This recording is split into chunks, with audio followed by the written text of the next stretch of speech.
¿Cómo están, queridos amigos? Bienvenidos a su programa Pasión por el Evangelio. Los saluda su amigo Mauricio Pérez, ahora haciendo el análisis bíblico de la lectura del Evangelio de este quinto domingo del tiempo de Pascua. Es increíble que ya estamos celebrando el quinto domingo del tiempo de Pascua. Y el tema que nos ocupa el día de hoy es el de Jesús, camino, verdad y vida.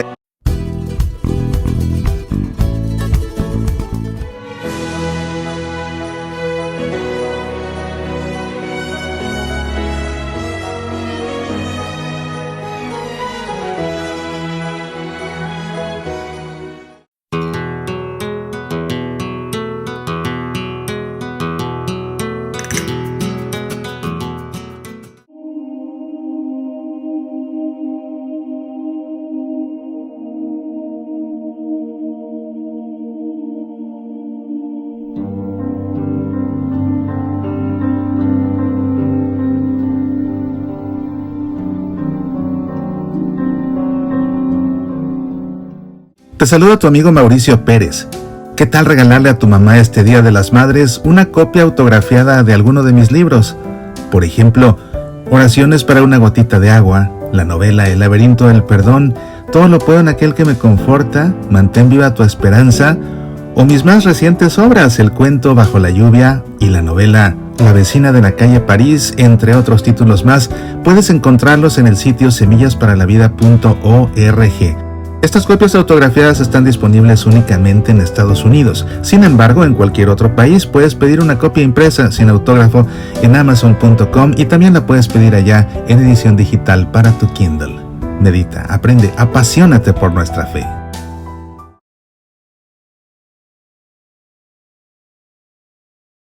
Vamos a entrar en materia porque el tema de hoy es muy interesante: Jesús, camino, verdad y vida. Y para ello vamos a hacer lo que hacemos siempre. Vamos primero a leer el Evangelio que leeremos en la Santa Misa. Vamos después a hacer el análisis bíblico y vamos a terminar, como ya es costumbre, haciendo una oración. Vamos a comenzar entonces poniéndonos en presencia del Padre y del Hijo y del Espíritu Santo. Amén. El Evangelio, según San Juan, dice lo siguiente. Durante la última cena, Jesús dijo a sus discípulos: No se inquieten. Crean en Dios y también crean en mí. En la casa de mi Padre hay muchas habitaciones. Si no fuera así, ¿les habría dicho a ustedes que voy a prepararles un lugar? Y cuando haya ido y les haya preparado un lugar, volveré otra vez para llevarlos conmigo, a fin de que donde yo esté, estén también ustedes. Ya conocen el camino del lugar a donde voy. Tomás le dijo: Señor, no sabemos a dónde vas. ¿Cómo vamos a conocer el camino? Jesús le respondió: Yo soy el camino, y la verdad y la vida. Nadie va al Padre sino por mí. Si ustedes me conocen, conocerán también a mi Padre. Ya desde ahora lo conocen y lo han visto. Felipe le dijo: Señor, muéstranos al Padre y eso nos basta. Jesús le respondió: Felipe, hace tanto tiempo que estoy con ustedes y todavía no me conocen. El que me ha visto al Padre. ¿Cómo dices, muéstranos al Padre? ¿No crees que yo estoy en el Padre y que el Padre está en mí? Las palabras que digo no son mías. El Padre que habita en mí es el que hace las obras, créanme. Yo estoy en el Padre y está el Padre en mí. Créanlo al menos por las obras. Les aseguro que el que cree en mí hará también las obras que yo hago y aún mayores, porque yo me voy al Padre. Este es el texto del Evangelio que leemos en este quinto domingo de Pascua en el ciclo litúrgico A. Y bueno, pues vamos a comenzar como siempre por ubicar el texto en su contexto. Es la primera regla de interpretación bíblica, ubicar el texto en su contexto precisamente para no sacar sus palabras de contexto. Este pasaje del Evangelio, esta pericopa, se encuentra en el relato de la última cena que hace Juan. El Evangelio según San Juan tiene al final una gran sección que se conoce como el libro de la gloria, de modo que este discurso de Jesús pertenece al libro de la gloria. Acotándolo ya más específicamente, pertenece a la última cena que presenta Juan, que es muy diferente de la de los sinópticos. En los sinópticos Jesús instituye la Eucaristía, en el Evangelio según San Juan no instituye la Eucaristía, les lava los pies a los apóstoles, cosa que no hacen los sinópticos. Después de que Jesús le lava los pies a los discípulos, Jesús les anuncia que alguien lo va a traicionar. Y después de eso, a diferencia de los sinópticos, el Evangelio según San Juan en la última cena presenta 3 discursos de despedida de Jesús. 3 discursos de despedida. Y estos 3 discursos de despedida no necesariamente contienen palabras que Jesús dijo específicamente en la última cena, sino que más bien los redactores del Evangelio según San Juan compilaron diferentes enseñanzas importantísimas de Jesús y las juntaron en el episodio de la última cena. Incluso podemos ver errores de redacción, porque por ejemplo vemos cómo después del segundo discurso de despedida Jesús ya pone fin a la cena, se despiden, y después de eso lo que continúa es el último discurso de despedida. Y no es que se hayan regresado al cenáculo, sino que son textos diferentes, pero todos quedan aquí, todos quedan organizados de una manera que pues van uniéndose en su mensaje, y así es que a fin de cuentas pues todo acaba siendo enseñanzas muy importantes de Jesús. La perícopa que hoy nos ocupa, esta de Jesús como camino, verdad y vida, pertenece precisamente al primer discurso de despedida. Ese primer discurso de despedida se ocupa de varios temas. Uno de ellos es este, por supuesto, pero antes Jesús dio ya el mandamiento del amor y también pues anunció que Pedro lo iba a negar. También se ocupa de la promesa de que vendrá un paráclito, es decir, la promesa de que vendrá otro abogado, otro consolador, que vendrá el Espíritu Santo. Y también habla este primer discurso de despedida de la paz de Jesús. El segundo discurso de despedida de Jesús hablará acerca de yo soy la vid, ustedes son los sarmientos, y también se ocupará de desarrollar el tema del mundo que odia a Jesús y que odia a los discípulos y que odia también al Padre. Pero también hablará acerca de la alegría que traerá el regreso de Jesús. Y finalmente el tercer discurso de despedida es la oración que hace Jesús al Padre para que todos permanezcan unidos. Pues bien, de esta manera ya ubicamos en dónde sucede esto. Ahora, el contexto inmediato de este discurso es después de que Jesús ya dio el mandamiento del amor y habla con Pedro y le hace ver a Pedro que lo va a traicionar. Y es entonces que arranca este texto, ¿verdad? Y entonces vamos a ver los actores, por supuesto, que participan en esta perícopa son, claro, Jesús, los discípulos que están en la última cena, y entre los discípulos hay 2 muy específicos que van a intervenir con Jesús. Uno de ellos es Tomás, otro de ellos es Felipe. Cuando nosotros vemos la estructura de esta perícopa, nos damos cuenta que la podemos dividir en 4 partes. La primera parte es una introducción. Las primeras palabras de Jesús sirven como introducción a lo que vendrá después. Después de la introducción nos vamos a encontrar con 2 interlocuciones. Acuérdate si has visto Pasión por el Evangelio, y si no, no te lo pierdas. En nuestro sitio semillasparalavida.org puedes encontrar todos los videos, o también en nuestro canal en YouTube, o si no en Facebook, pues busca, dale para abajo y los encontrarás. Ya te he explicado en otras ocasiones cómo en el Evangelio según San Juan, algo muy característico del estilo literario del Evangelio según San Juan son las interlocuciones. ¿Qué son las interlocuciones? Son diálogos en los que alguien le dice algo a Jesús y Jesús responde. Punto. Y son diálogos de una sola intervención, es decir, el interlocutor de Jesús dice una cosa y Jesús da una respuesta. Se acabó. Pero puede haber diferentes interlocuciones encadenadas, y es lo que sucede aquí, que primero hay una interlocución entre Tomás y Jesús, y después hay una segunda interlocución entre Felipe y Jesús, y después de esto viene una conclusión. Entonces esa es la estructura de esta perícopa en particular. Una introducción, 2 interlocuciones y una conclusión que cierra este discurso. Entonces te decía que partiendo del contexto inmediato, que es cuando Jesús ya dio el mandamiento del amor, bueno, antes le lavó los pies a los discípulos y los dejó en shock. Y te recomiendo mucho, por favor, ve el programa especial de Semana Santa, aquí en Pasión por el Evangelio, en el que hice el análisis bíblico del pasaje de el lavatorio de los pies, porque creo que es uno de los más interesantes que hemos grabado. Después de eso, pues Jesús les dice que alguien lo va a traicionar, incluso ahí queda muy evidente que es Judas, incluso Judas se va y se lo traga en la noche. Tienes que ver todo esto, ¿verdad? En los programas anteriores me refiero. Y después de esto, cuando Jesús da el mandamiento del amor, después habla con Pedro y le dice que lo va a negar 3 veces. Y lógicamente que los apóstoles ante esta realidad, ante todo esto que están viviendo, su corazón entra en shock. No saben ni qué pensar, no saben cómo tomarlo. Se sienten asustados, se sienten temerosos, se sienten también tristes, se dan cuenta que Jesús se está despidiendo, pero pues el desenlace no va a ser nada sencillo. Y entonces su corazón se comienza a turbar, y es una palabra fuerte, su corazón se comienza a turbar. Y es entonces que arranca nuestra perícopa y que comienza precisamente de esta forma. Jesús dijo a sus discípulos: no se inquieten, crean en Dios y crean también en mí, no se inquieten. Y la palabra que encontramos en el Evangelio de Juan, en el texto original en griego, acerca de la turbación es tarasé.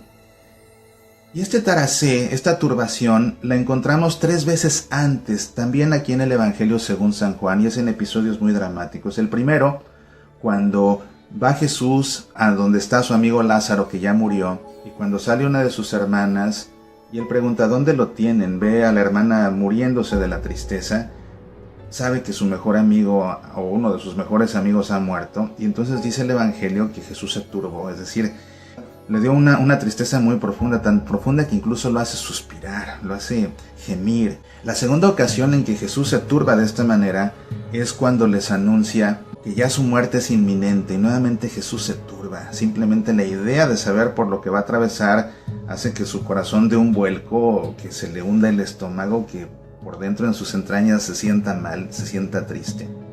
Y la tercera vez es también muy fuerte, acaba de suceder minutos antes, aquí en la última cena, cuando Jesús le dice a Judas que él es el que lo va a traicionar. Antes de decirle que él es el que lo va a traicionar, nuevamente Jesús se turba, es decir, le da una tristeza profundísima decirle a Judas: tú, a quien amo tanto, tú eres el que me va a traicionar.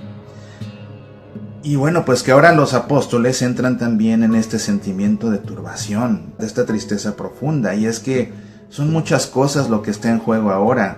Se van a quedar sin su maestro, se van a quedar solos, se van a sentir desamparados, ya comienzan a sentirse desamparados, ven que uno de ellos ya se fue a traicionarlo, ven que otro lo va a negar, no sé, tal vez ellos comienzan a titubear por dentro, cosa que pues por ejemplo en el Evangelio según San Lucas vemos, ¿no? Como todos comienzan a sentirse primero ¿acaso soy yo el que te va a traicionar? Y después se comienzan a pelear, no, yo soy más importante que tú. Pero esta turbación aparte implica para ellos el fracaso de todo aquello a lo que le han apostado, porque ellos se jugaron la vida por irse con Jesús y ahora resulta que pues Jesús ya no va a estar.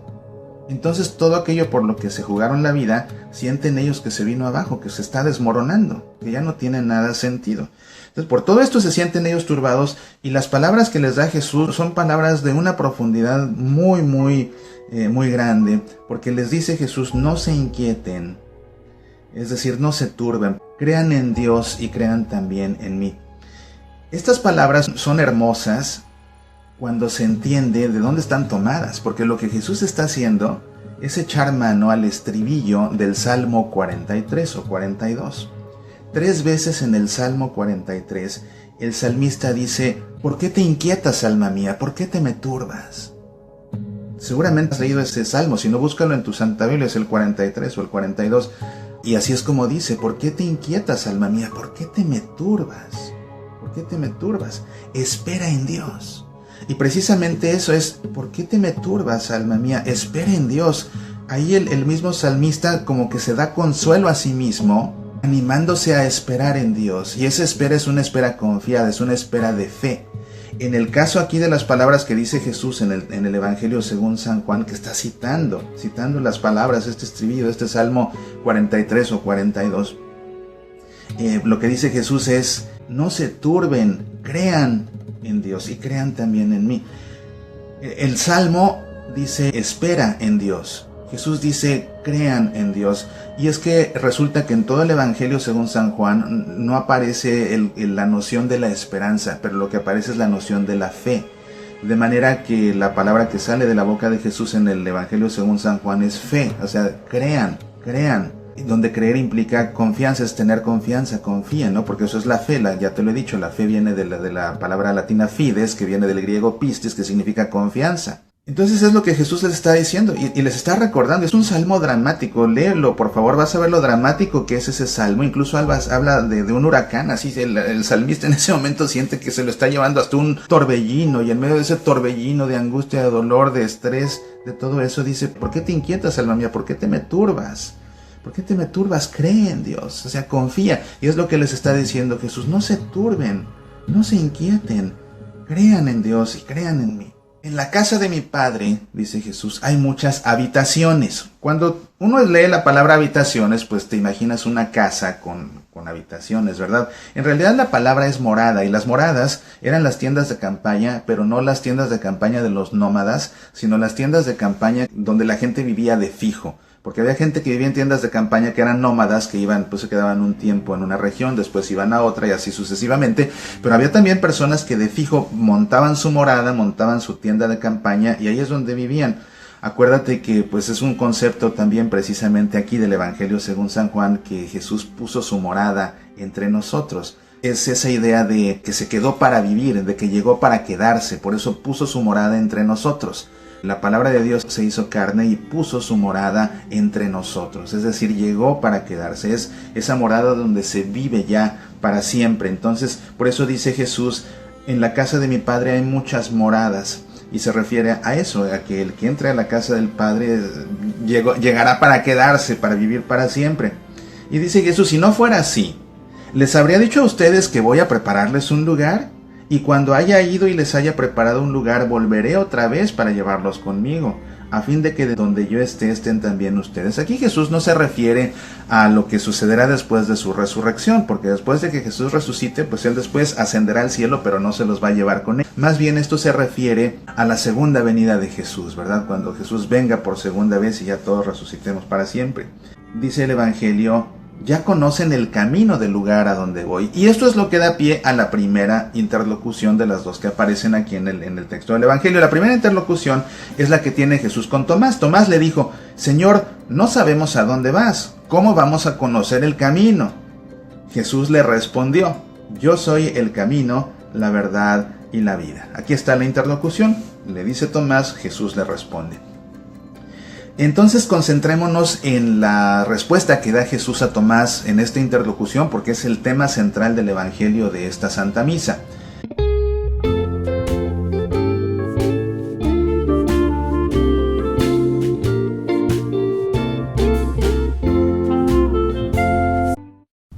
¿Qué hacer cuando las personas en quienes confías te van traicionando una por una? ¿Cómo proceder con justicia cuando los demás son injustos contigo? ¿Quién es la vecina de la calle París? Esta novela de suspenso se entreteje pasando por una aerolínea, una calle, una tienda de almacén, una parroquia, un colegio católico y un tribunal de justicia. Los personajes representan las caras opuestas de la amistad, de la impartición de justicia, de la vocación religiosa y de las relaciones humanas, al tiempo que dos sacerdotes distintos van enseñando cómo enfrentar las crisis y cómo dar sentido a la vida de un jefe de familia ante la injusticia. La vecina de la calle París, una lectura que no podrás detener hasta llegar a su última página. Pide tu copia impresa en amazon.com, descarga el ebook en Kindle o léelo gratis con tu suscripción a Kindle Unlimited.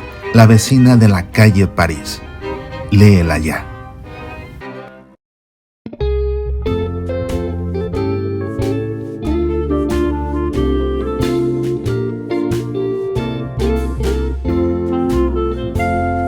Jesús le respondió, dice la traducción aquí en la hojita de la misa, yo soy el camino, la verdad y la vida. Pero realmente cuando leemos el texto está escrito de una manera muy específica. Dice, yo soy el camino y la verdad y la vida. Yo soy el camino y la verdad y la vida.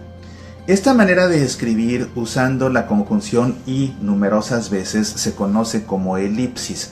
Por ejemplo, piensa...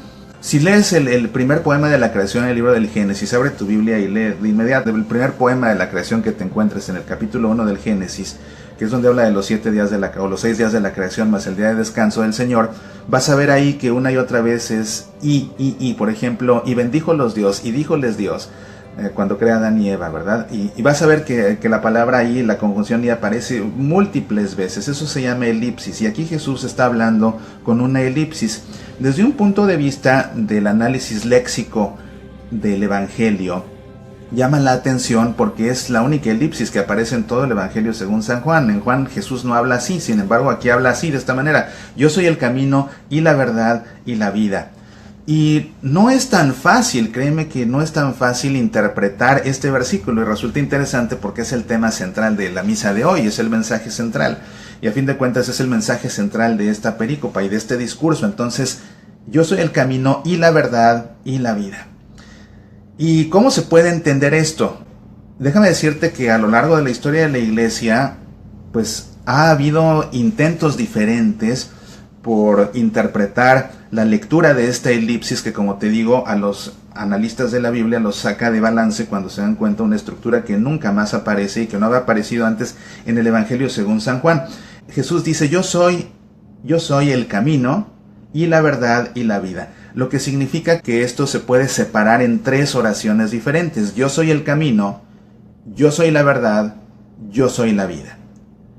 Es decir, son tres predicados distintos. Hay un sujeto en una oración y tres predicados distintos, pero como están unidos con la elipsis, como están unidos con y, entonces acaban por ser tres oraciones diferentes, con su sujeto y su predicado. Yo soy el camino, yo soy la verdad, yo soy la vida. Y entonces, por ejemplo, uno de los intentos por entender lo que Jesús estaba diciendo aquí era releerlo, parafraseando el texto, de la siguiente manera: yo soy el camino que conduce a la verdad y a la vida. Yo soy el camino que conduce a la verdad y a la vida.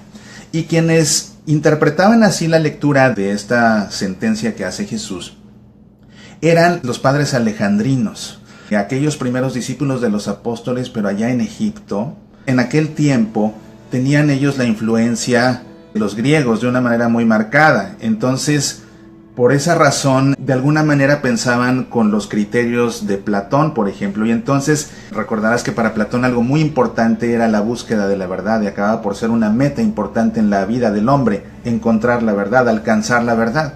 De manera que, entendiendo ellos con ese pensamiento platónico que la verdad era la meta del hombre, alcanzar la verdad era la meta del hombre, por eso ellos leen: yo soy el camino que conduce a la verdad y que conduce a la vida. Es decir, como si la verdad fuera la meta. Sin embargo, aunque para los platónicos la verdad era la meta, para los cristianos la meta no es la verdad, la meta es Dios.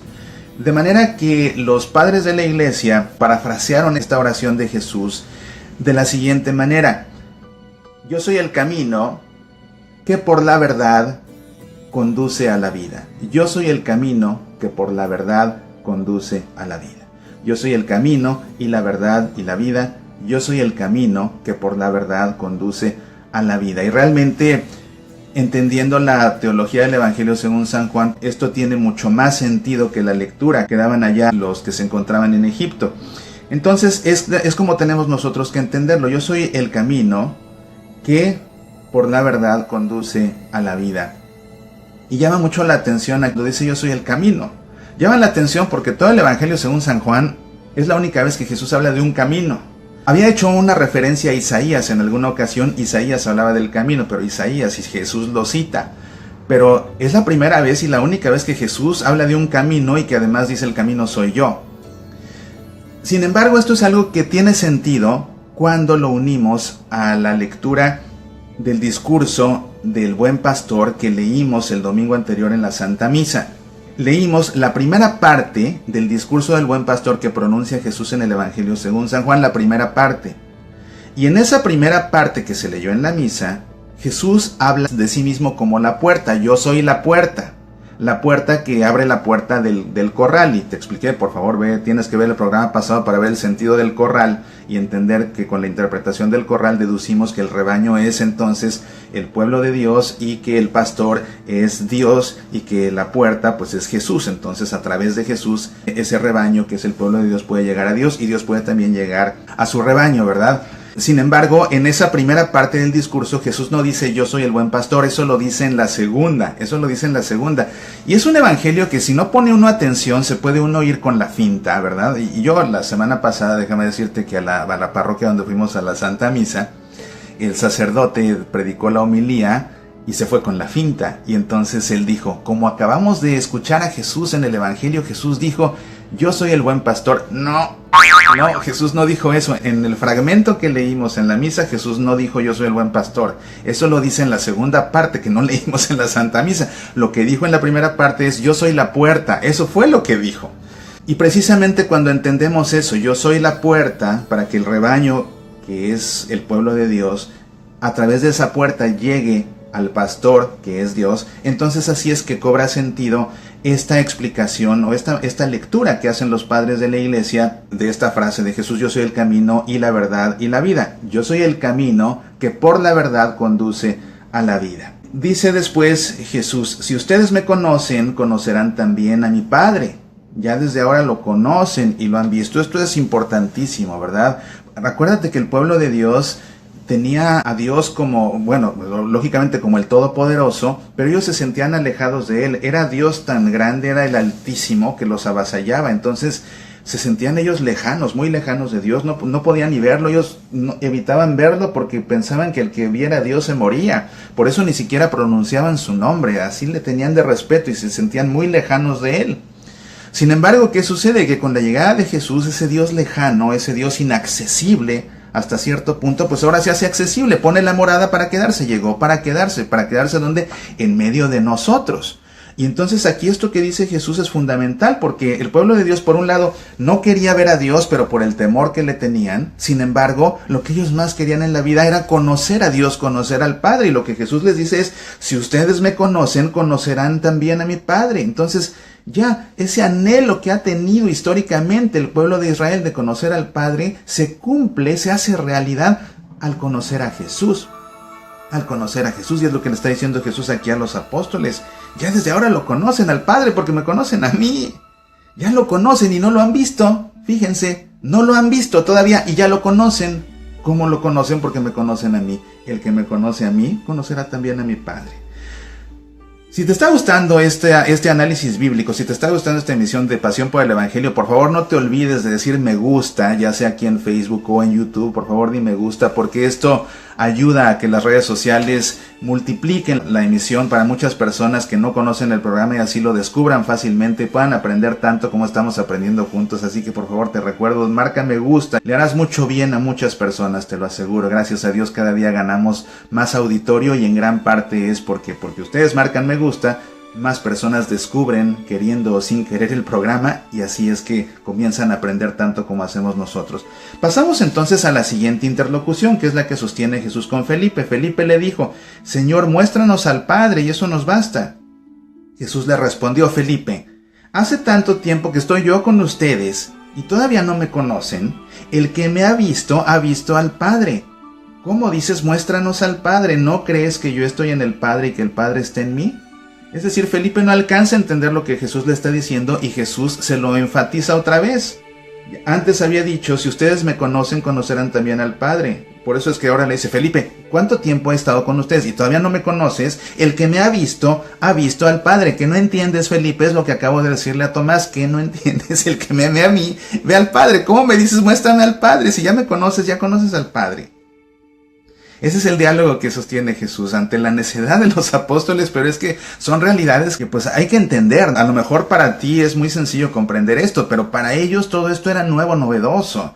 Eran palabras fuertes, eran palabras que les abrían los ojos y les abrían los ojos y se los dejaban así tallándose porque no alcanzaban a creer lo que Jesús todavía les estaba diciendo. Y entonces Jesús ya aquí termina su discurso diciendo: las palabras que digo no son mías. El Padre que habita en mí es el que hace las obras. Créanme, yo estoy en el Padre y el Padre está en mí. Créanlo. Aquí Jesús enfatiza eso. Créanme, créanlo. Porque por lo visto, después de que le dijo a Tomás, Felipe todavía no creía. Entonces por eso Jesús enfatiza: créanme, yo estoy en el Padre y el Padre está en mí. Créanlo, al menos por las obras. Les aseguro que el que cree en mí hará también las obras que yo hago y aún mayores, porque yo me voy al Padre. ¿Cuáles son esas obras a las que se refiere Jesús? Pues por supuesto se refiere a aquellas obras que son los milagros, ¿verdad? En el Evangelio según San Juan, pues aparecen 7 milagros. Entonces, bueno, créanme, vean las obras, vean los milagros que hice y crean.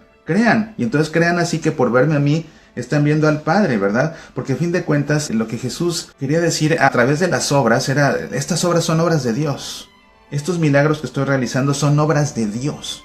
Lo que ustedes están viendo aquí es el poder de Dios y la gloria de Dios y su capacidad de curar, y que están viendo que Él es la vida y que Él es la resurrección. Todo eso es lo que ustedes están viendo a través de estas obras, que por eso para Juan los milagros, más que ser milagros, más que ser prodigios, para Juan son signos. Juan no los llama milagros en el Evangelio, sino que los llama signos precisamente.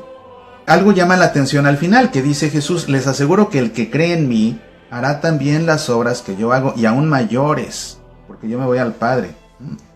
A ver, si Jesús se refiere a los milagros, y dice Jesús: el que cree en mí hará obras mayores, pues entonces eso significa que el que cree en Jesús tendrá la capacidad de hacer milagros mayores. Así es como se tiene que leer esto.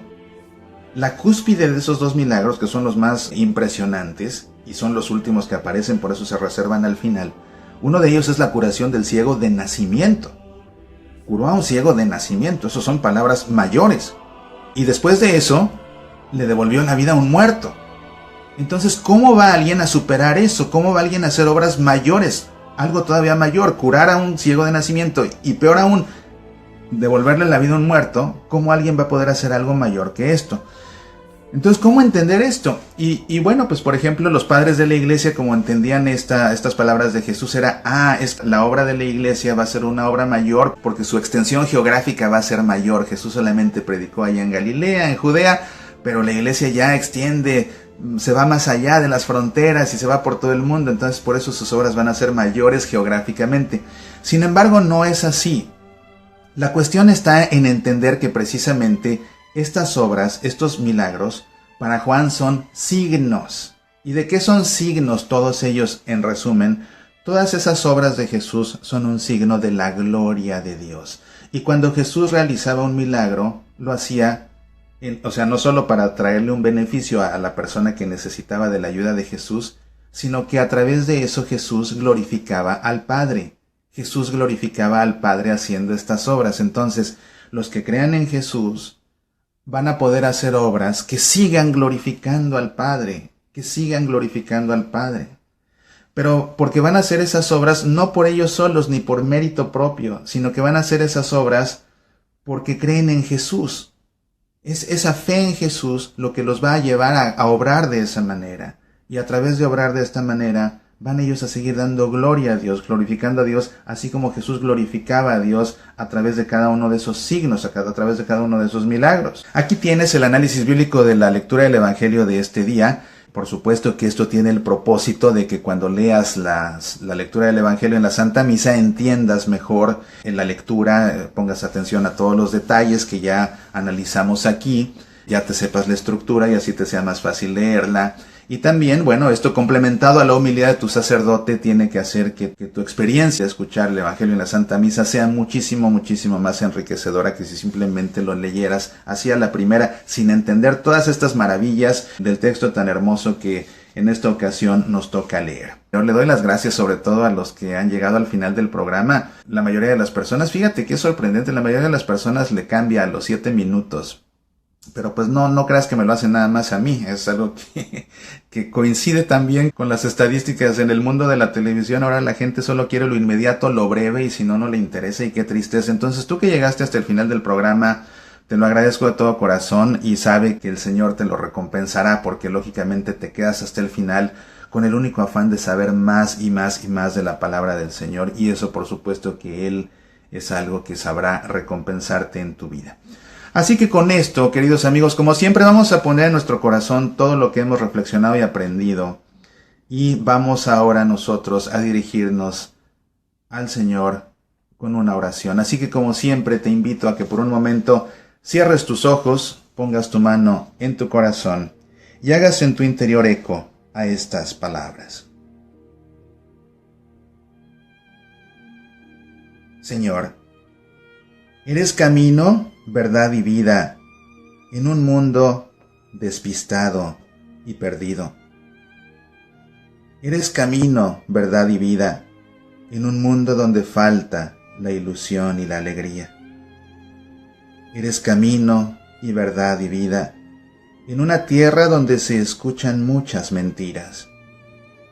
Eres camino y verdad y vida en una sociedad preocupada y con temores. Eres camino y verdad y vida en una familia que quiere amarte y seguirte. Eres camino y verdad y vida en una iglesia que te pregona y te ama. Eres camino y verdad y vida ante tantos mensajes que nos ciegan. Eres camino y verdad y vida, tú Jesús, solo tú Jesús. Eres camino y verdad y vida. Amén. En el nombre del Padre, y del Hijo, y del Espíritu Santo. Amén. Pues nuevamente te agradezco mucho tu compañía en esta ocasión. A todos amigos les deseo que Dios los llene de bendiciones. Recuerden que tenemos una cita la próxima semana aquí en Pasión por el Evangelio y todos los días a través de nuestro programa Semillas para la Vida, programa que puedes escuchar en tu estación de radio católica o a través de nuestro sitio semillasparalavida.org. Aquí nos vemos el próximo fin de semana. Apasionate por nuestra fe.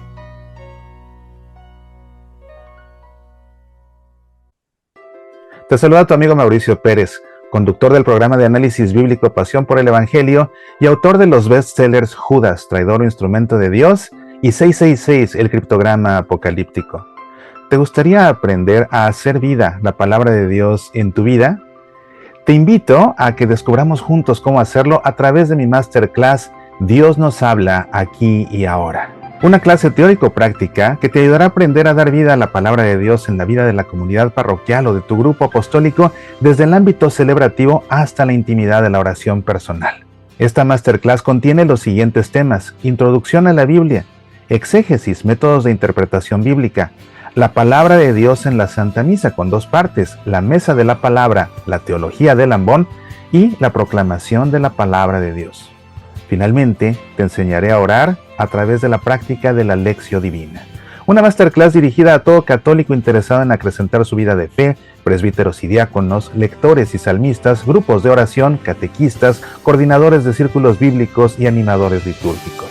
Dependiendo de la ubicación de tu parroquia o de tu grupo apostólico, esta masterclass está disponible de forma presencial y también en línea. Para mayores informes visite el sitio semillasparalavida.org. Es esta una gran oportunidad de conocer más acerca de la Sagrada Escritura y de aprender a hacer vida la palabra de Dios en nuestra vida, porque sabes, Dios nos habla aquí y ahora. Medita, aprende, apasionate por nuestra fe.